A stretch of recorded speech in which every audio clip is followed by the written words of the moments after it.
سلام فرز اولی هستم به چنل یوتیوب من خوش اومدید. تا الان رسیدیم به یونیت 1 lesson 1 کتاب اول Fundamentals level A. بریم سراغ lesson 3. بریم سراغ مسئله بعدی. Proper nouns and common nouns. Proper nouns and common nouns. Proper nouns and common nouns. بریم سراغ اینجا چی نوشتم؟ اینکه یه چیزی رو بگم راجع به حروف. خب حروف ها یا کپیتال هن، اینو قبلا ننوشتم همینجا همین الان می‌نویسم. یا کپیتال لتر هن. کپیتال یعنی کپیتال توی کپیتال لتر یعنی چی؟ یعنی که اینها اینطوری می نویسیم A B C می‌بینی کپیتال می نویسیم، بزرگ می نویسیم حروف رو. ولی اگه بگیم lower case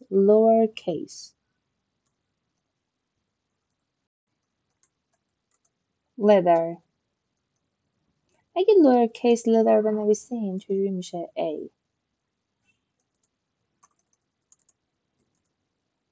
B میبینیم C.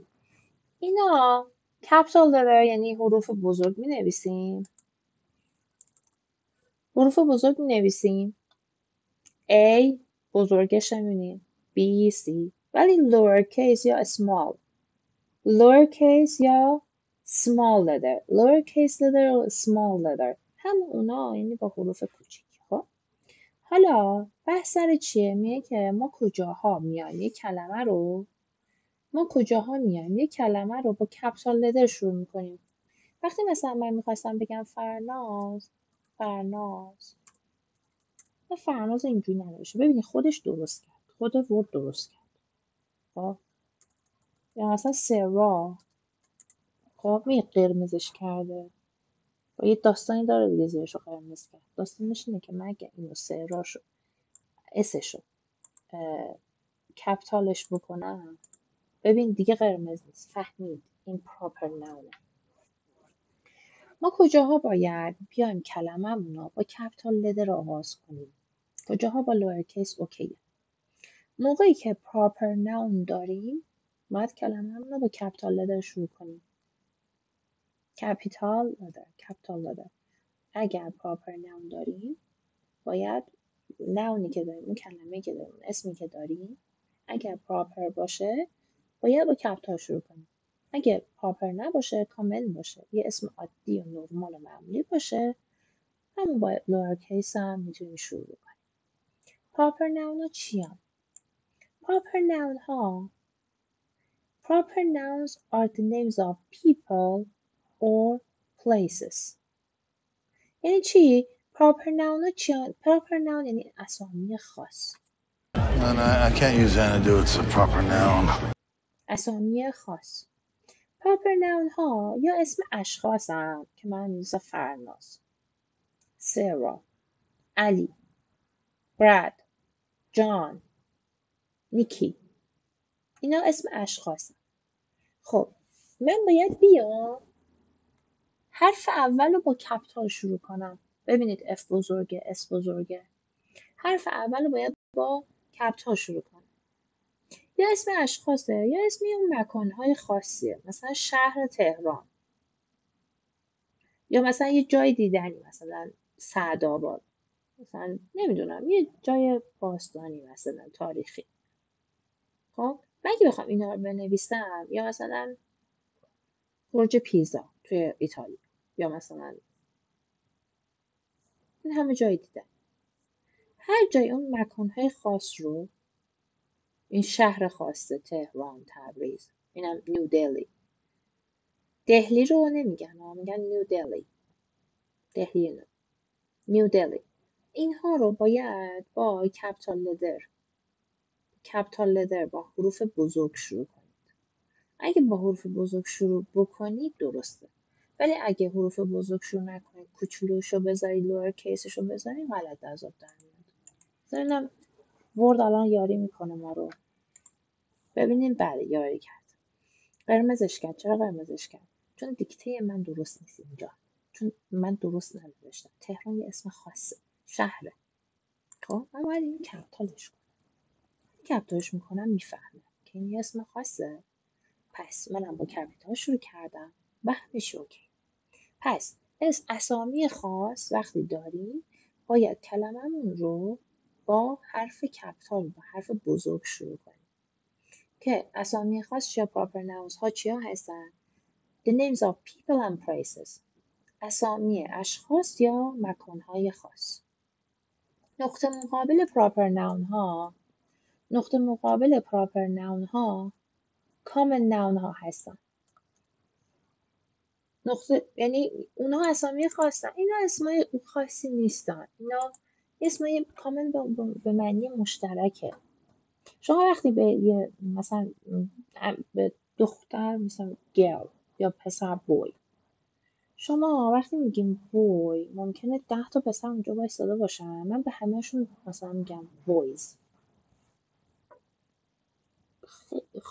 اگه خاص باشه مثلا یکیشون اسمش علیه، علی رو من باید کپیتال بنویسم، ولی بوی اسم که مشترکه، میتونم اشاره بشه به چند نفر. به همه پسرها من میتونم بگم بو،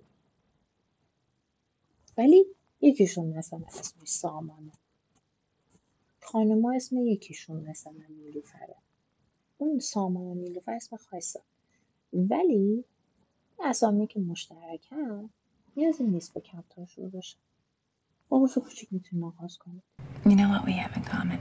ببینیم کتاب مثالش چیه. من حالا اینا رو گفتم، ببینیم مثال کتاب چیه.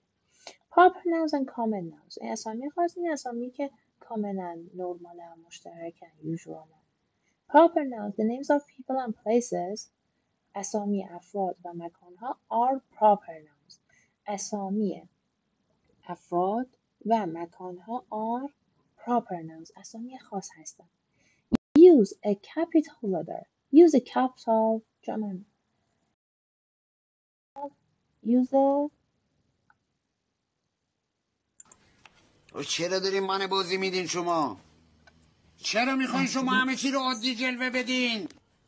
چرا دارین من صحنه سازی درست میکنین؟ من باختم، بعدم باختم، من آبروی شهر من بردم، سقف من رو سر من خراب شده. من باختم، بعدم باختم، من آبروی شهر من بردم، سقف من رو سر من خراب شده. خب برگشتم، من شارژم تموم شد یه هایی، بعد دوباره برگشتم. خب الان من بخوام بگم بقیهشو چقدرم داشتیم وسطاش بودیم، الان امیدوارم صدام نرفته باشه. اگه بقیهشو بخوام بگم، بقیهش اینطوری میشه که الان اینجا بودیم proper and common nouns capital letters که ABC میبینین capital نوشته، lower case letters یا small letters ABC که با حرف کوچیک نوشته شده. Capital A, lowercase b for abortion. Proper nouns the names of people and places are proper nouns. Use a capital letter to begin a proper noun. Use استفاده کن از یه حرف بزرگ وقتی که میخوای شروع کنی. Begin. To begin. To begin with everything. شروع بکنی یه proper noun، یعنی حرف اولش رو باید کپیتال بزنی. اینا ملانی پپر مثل اسم شخصه، نیو دلی اسم یه شهره، نیکاراگوا اسم یه مکان هستش. خب اینها باید با حروف کپیتال شروع بشه اگه proper noun هستن. common noun ها other nouns are common nouns، به جز اینها که اینا اسامی خاص هستن بقیه اسم ها کاملا مشترکن، معمولن. use a lowercase یعنی استفاده کن از یه حرف کوچیک وقتی که میخواین کلمه ها رو شروع بکنی. morning doctor student، به همین راحتی. داشتیم میگفتیم دیگه این کامن ناون ها اینطوریه که با حروف لزومی نداره که با حروف بزرگ شروع بشه، با حروف کوچیک میتونیم بنویسیم. بریم سراغ صفحه بعدی، همینا رو تمرین نشه. grammar practice، تمرین گرامر. seek the proper noun، میگه دور proper noun ها خط بکشین. underline the common nouns، میگه اینو که دایره بکشین دورش، ولی زیر اونایی که common noun هستن اینطوری خط بکشین. Why don't you give it a try, huh? Underline something. Mary Chase، خب این پراپر ناونه، بعد دورش دایره بکشی. من فقط سر پراپر ناون رو دایره میکشم، دایره رو پیدا کردم فقط. Two letter این common noun. Three name common noun.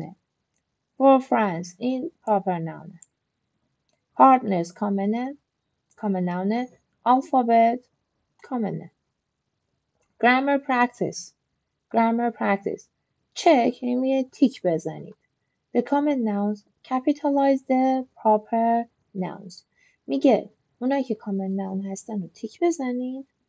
اونهایی که capitalize یعنی بزرگ کردن فعل. capitalize. capital letter capitalize. capitalize یعنی که اون حروفی که میبینید اول کلمه رو دیدین proper noun هست حرف اولش رو بزرگ کنید. But we need to capitalize on it and make it work for us instead of us working for it. capitalize. مثلا این مری خط زده حرف خاص اسم خاصه دیگه ام بزرگ نوشته کپتال نوشته. پارتنر رو چک زده به خاطر اینکه کامل نامه. سرا براون خب اینو باید اگر بشه نوشت این پراپر ناونه باید اسش بزرگ بشه بیش هم بزرگ نوشته بشه که اگر من بتونم این کار بکنم میکنم ولی اگه دورا داشته باشه اضافه میکنه این تکس اضافه میکنه این چک مارکش رو هست مثلا چک بزنم من که کامن ناون هستن تیچر کامنه خب کانادا کامن نیست کانادا کامن نیست اسم کشوره ناون هم کامنه از اینا بگذاریم اینا پراپر ناون هستن اینا پراپر ناون هستن اینا پراپر ناون هستن که خب این امش رو کپیتال کرده اس و بی باید کپیتال بشه نمیتونم من اینجا خط بکشم پی دی اف بذاره و این کانادا هم باید سیش بزرگ نوشته بشه pronunciation تلفظ بریم سراغ تلفظ این طرف هم دوتا هست جا گذاشتمشون بیارم این بر خب اینجا هم لدر هم گرامر کامن ناون هستن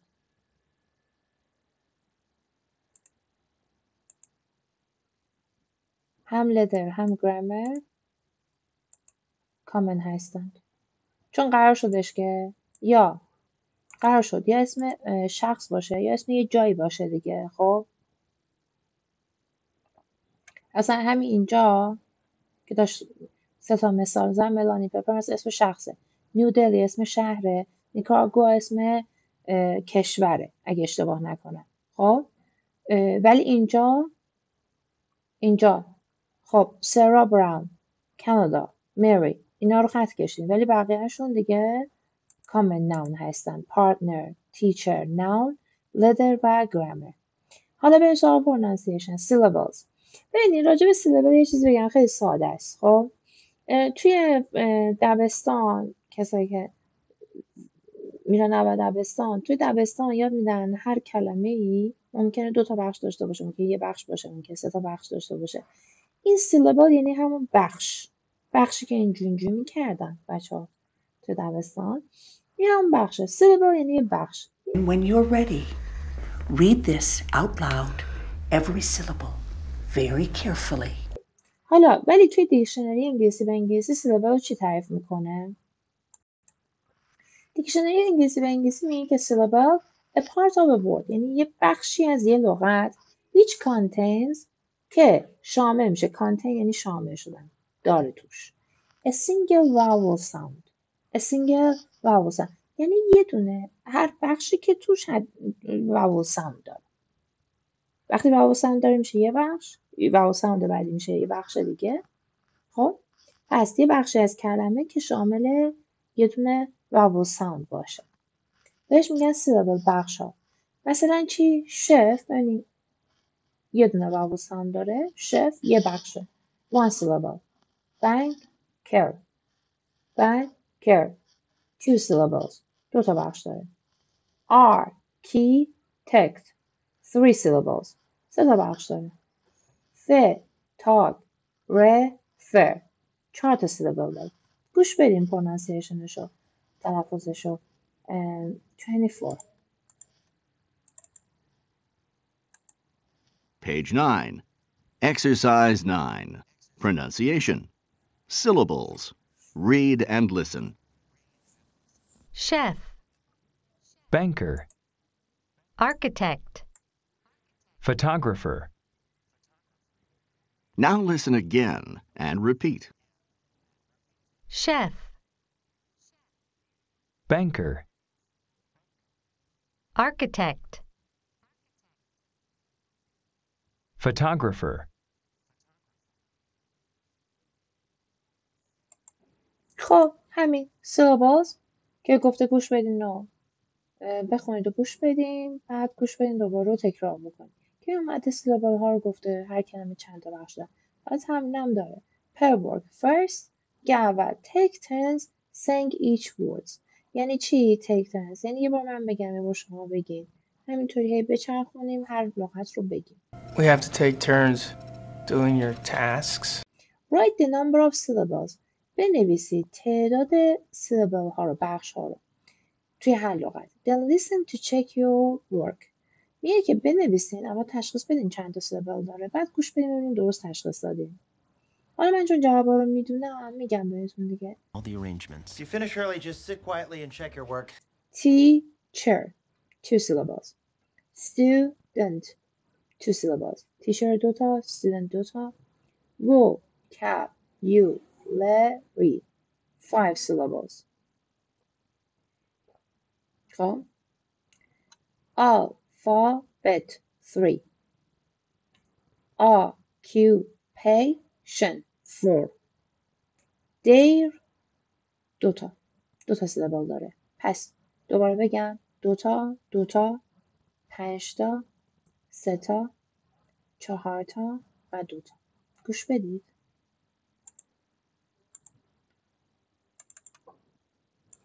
Page 9. Exercise 10. Pair work. Now listen to check your work. 1, teacher, 2, students, 3, vocabulary, 4, alphabet, 5, occupation, 6, there,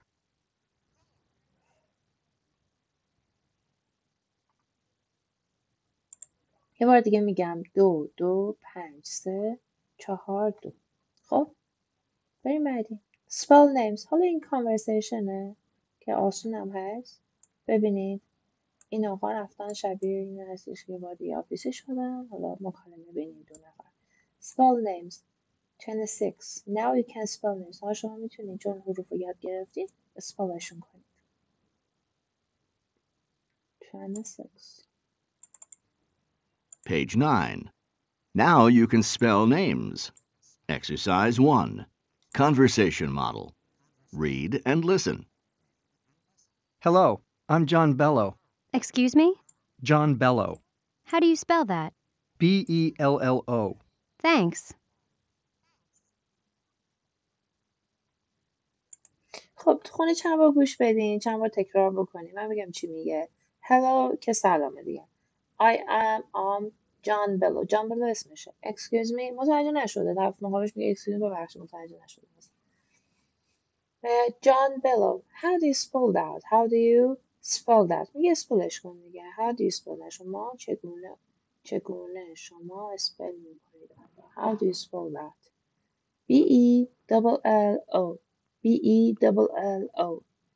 اسپلش کرد و خانم میگه thanks. اینم که توی لسن 1 و 2 براتون خوندم، میگه اینتونیشنش توجه بکنید، ریتم داره توی لسن میگه توجه بکنید. بعد این طرف هم میگه پرسونالایز بکنید.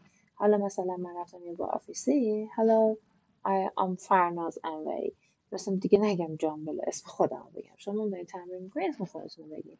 Excuse me و مثلا دوباره من تکرار میکنم و میگه اسپل کن، من اسپل میکنم اسم رو و thanks.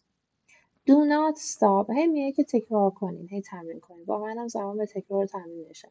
Ask about occupations. یعنی ask about یعنی بپرسید درباره شغل ها. What do you do؟ یعنی برید اگه تا الان چون 10 تا 15 تا کلمه یاد گرفتین، شغل متفاوتی گفتین، حالا برید 20 تا یاد بگیرین، 30 تا یاد بگیرین، 40 تا یاد بگیرین. هر شغلی رو به زبان انگلیسی یاد بگیرین که چجوری بگید. مثلا کارگردان میشه دیرکتور، مثلا خیاط، خلبان که گفتم، خیاط میشه تیلر، یا مثلا به نجار مثلا، یا قصاب. اینا رو یاد بگیرید. یه سری هم کلمه میگم آخر کتاب هست، ولی سعی کنید هر شغلی رو به انگلیسی یاد بگیرید. این هم که گفته چنج پارتنرز، با آدم متفاوتی صحبت بکنید، هی تکرار بکنید، تمرین بکنید، ادعای لغتتون رو افزایش بدین، سعی بکنید هر جمله ای رو که میخواهیم بگید دیگه فارسیشو نگید، انگلیسی بگید که بتونید شروع کنید به صحبت کردن. مرسی. یونیت 1 تموم شد. مثلا 3 بود. وسطش هم که شارژ هنسفری من رفت. منتها بعدی اکستنشن یعنی گسترش، یعنی بست، extend گسترش دادن، بست دادن. اکستنشن نمشه. Yeah, extension 2221. این دو صفحه که میبینید اینا تمرینن و تکرارن. توی این قسمت اکستنشن من تا پایان صفحه 9 اومدم. این 9 اینا تمرینه. من این تمرین رو رد میشم از تمرین رد میشم و وارد یونیت 2 میشم. یونیت 2 lesson 1. اگه تا اینجا سوالی پیش اومد براشون میتونید برای من ایمیل بزنید یا کامنت بکنید و اگه فیلم ها و ویدیو براتون مفیده و اگه دوست داشتین با دوستانتون به اشتراک بذارید. مرسی. بریم سراغ درس بعدی.